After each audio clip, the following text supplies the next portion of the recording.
Hello again, and welcome back to the Boneyard. I know that it has been a while, so I will just get right to it.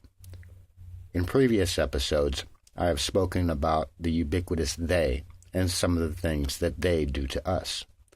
I had briefly touched on this in episode 4, but will go a little deeper into my thoughts on this subject here. One of the biggest things that they do is this continuous dividing us apart from each other, driving a wedge between each and every one that they can.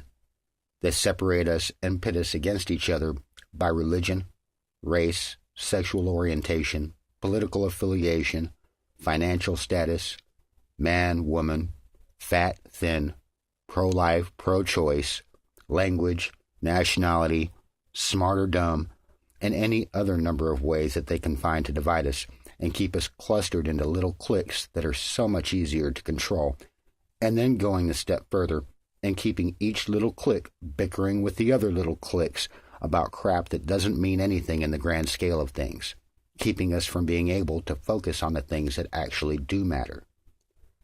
And they have done a pretty good job of it so far, and for decades accelerated it further than any could have ever imagined. Of course, by the advent of our old friend, the mainstream media.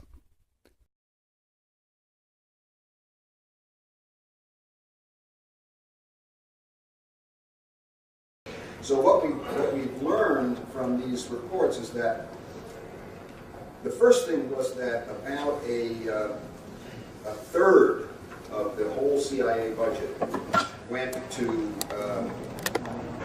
media propaganda operations. Most of the estimates suggest that hundreds of millions of dollars, close to $1 billion, are being spent every year by the United States on secret propaganda. It's sort of clear that hundreds of millions of dollars a year are being spent by various aspects of the government on deliberately creating and spreading lies. It turned out that they had thousands of journalists in their employ, not merely friendly, not merely agents, not merely someone you could pass a story to, but people who might have appeared to the outside world to be a reporter for CBS was in fact a CIA employee getting a salary from the CIA, and that was repeated thousands of times all around the world. They also owned outright the CIA at that time, about 250 or more media organizations. That's wire services, newspapers, magazines, radio, TV stations, all around the world that they owned outright. The actual shareholder of the company turned out to be some CIA front. A world divided by continent, country, state, city. City rivalries can be fun, I admit, but they can also be quite nasty. And even trying to divide the individual family unit, one thing that they have never been fully able to do, thank God. But if this keeps up, it's just a matter of time before they succeed.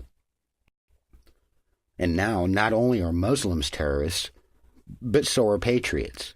How crazy is this concept? Terrorism. Another episode, another time. If somebody kills someone else, and that person happens to be of a different race, religion, or whatever, then all of a sudden it's a hate crime. The hell is a hate crime? Aren't all crimes hate crimes? If you kill someone, I would think that it means that you hated that that person was alive. If you steal something, you hate that someone else has that thing, but you don't. So let's drop the whole hate crime tag, please.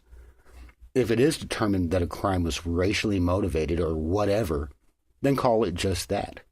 A racially motivated or biased crime. Or whatever. No matter what that crime was.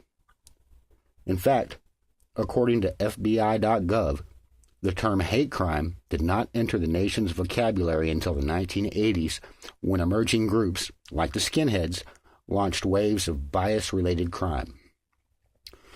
In any case, I'm starting to divert from my original intention here, which is just to point out that they are succeeding in dividing us to the point of conquering us. We all know that the things the media portrays is not how things generally are. At least I hope we do. I am sure, though, that there are those who wholly believe that the drivel they see on TV is exactly how things are and therefore form their own opinions based on that alone, and perpetuate the stereotypes even further, rather than finding experiences of their own to rely on before forming stereotypical views on any person. This, in and of itself, has been almost enough to accomplish the goals that the ubiquitous they have set out for themselves. There are many stereotypes that the media blasts out there for us to consume. Don't. We are all human beings and are supposed to be different. That's the whole point of it. Don't let them tell you that being different from someone else, or that someone else being different from you, is a bad thing. Don't let people tell you how you should be. And dear God, don't tell others how they should be. Anytime you watch a TV or a movie, try to make an effort to find the messages that are being implanted into your brain. Not just the obvious plot line of whatever it is you're watching, but more importantly, the subtle hints that are so cunningly thrown in so as to penetrate into your subconscious mind without you ever even consciously realizing it.